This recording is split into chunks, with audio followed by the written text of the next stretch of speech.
everyone, and welcome back to Lucky Loaders 15, where I'll be giving you two selections for tomorrow's racing. Now for my first selection, we're going to be going with my nap, which runs at Leicester. It's in the 320, and I'm going here with a horse called Wakiki Waves for Jamie and Gary Moore, currently available at 9 to 2, and I actually thought this horse was a little bit overpriced, and arguably you can make a case for him to be a little bit shorter. I'm going to recommend a 1-point win bet here. Now this horse, Wakiki Waves, is returning to fences after a spell over hurdles. He was a game winner last time we saw him when he won over hurdles at Utoxter. It wasn't the strongest of races, but he still showed a good attitude, and that as well was on testing ground where in the past ideally he's shown he wants a better surface, but it was still a very good performance by Wakiki Waves there, and he now returns to fences. And if you look at his overall form, he's definitely been a better chaser than he has been a hurdler, and he's now returning to Leicester, where he's actually got an unbeaten record at the track. He's 2 from 2, and he's actually now down to a very workable mark when it comes to his chase rating. He's quite a bit lower rated over hurdles compared to his chase mark, but he's now £1 lower than when he won here back towards the end of 2019, I think it was.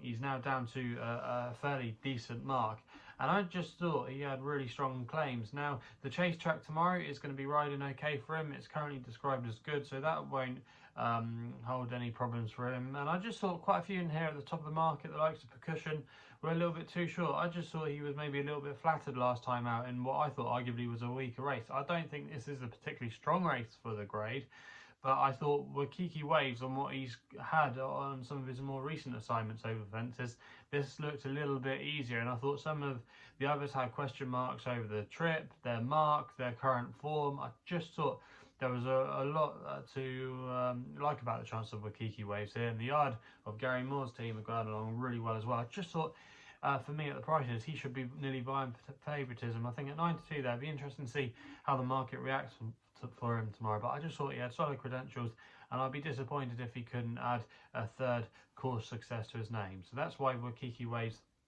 is going to be my nap of the day. The next best then runs over the RSC at Down Royal in the 340, and I thought Key Commander here was a little bit overpriced for Mikey O'Connor, claiming 5. He's riding for Down Royal here, currently available at 7 to 2 with SkyBet, who offer him 4 places on this race. I'm going to recommend a 0.5 each way selection here. Now this horse, Key Commander, he's been campaigned over hurdles on some of his recent starts, but last time we saw him, he was switched back to fences, where he ran a bit of a peculiar race at Cork. That was over 2 mile 4. And it was actually quite an eye-catching run. Go back and watch it. I really suggest you do, because if you go back and watch it, he was up there looking like he was maybe going to hit the frame coming up to the last fence, but then he just got outpaced. But then after the last, he actually stuck to the task quite well and then rallied, and he was running on quite strongly at the end. I just thought that trip was far too short for him, and going back up in trip will definitely suit him. Most of his best form has come over stamina trips, and yeah, like I say, this return to this trip will really suit him in good stead. His last win over fences came at Thurles last season off a mark of 109. Okay, he is a little bit higher, but Mikey O'Connor is an interesting jockey book, and he rode him last time. He keeps the ride, and he's able to claim a valuable £5 off the horse's back. I don't think this is a particularly strong race for the grade. I think some of the horses in here, especially from some of the power yards, are maybe a little bit flattered. And I just thought Key Commander going up in trip, that could be the angle. And I'd be disappointed if he couldn't give us a good run for our money. I think he's got strong each way claims, and like I say, I just think he's coming into a bit of form now. He's still only a 7-year-old as well, so there could be maybe a little bit more improvement to come.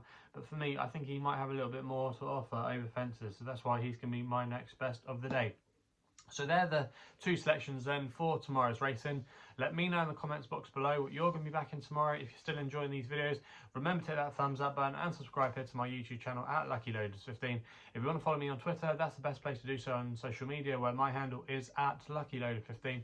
And if you want to find out a little bit more about myself, my website is www.chrisloaderracing.co.uk. So please game responsibly. Hopefully we can have some winners for you tomorrow, and we'll be seeing you soon.